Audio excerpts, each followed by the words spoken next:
Give me 2 minutes, and I'll tell you a story. Each Memorial Day weekend, among other remembrances, are special ones about a magical place called Brook in Purchase, New York. Long ago, these verdant acres were home to whitewashed stables, a Revolutionary period stone barn, and large grandstands, flanking plush green fields where polo, the sport of kings, was played each summer. Since the late 1960s, the property has been the site of PepsiCo's world headquarters. But before gleaming corporate edifices were erected here, the setting was worthy of F. Scott Fitzgerald.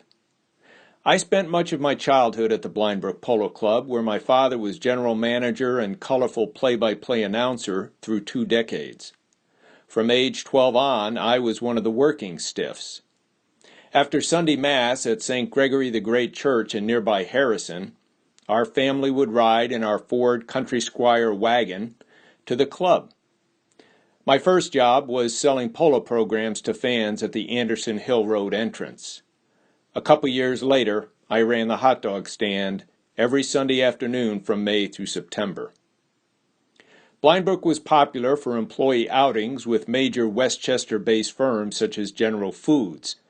There were also charity steeplechase races, international Scottish games, rugby tournaments, carnivals, and fairs, even the Westminster Kennel Club Dog Show. But polo was always the main attraction.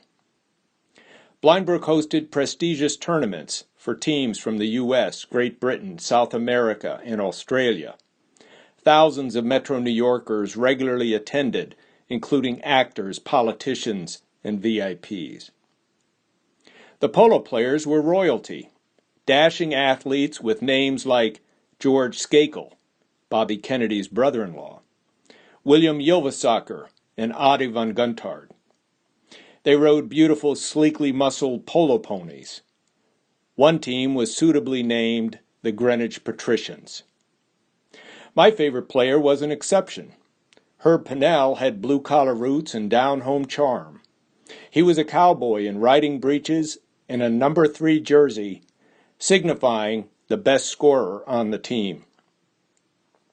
I thought the Sunday polo matches would go on forever. But in 1966, former Vice President Richard M. Nixon and his family visited.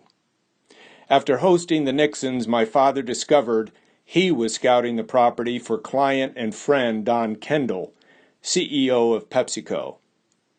The Polo Club's final season was 1967, and in some ways, our family never recovered.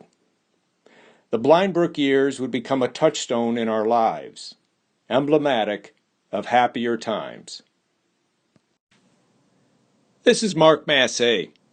Thanks for listening to my new weekly series, Give Me 2 Minutes, and I'll tell you a story. Stay tuned for more entertaining episodes, something to enjoy in these troubled times.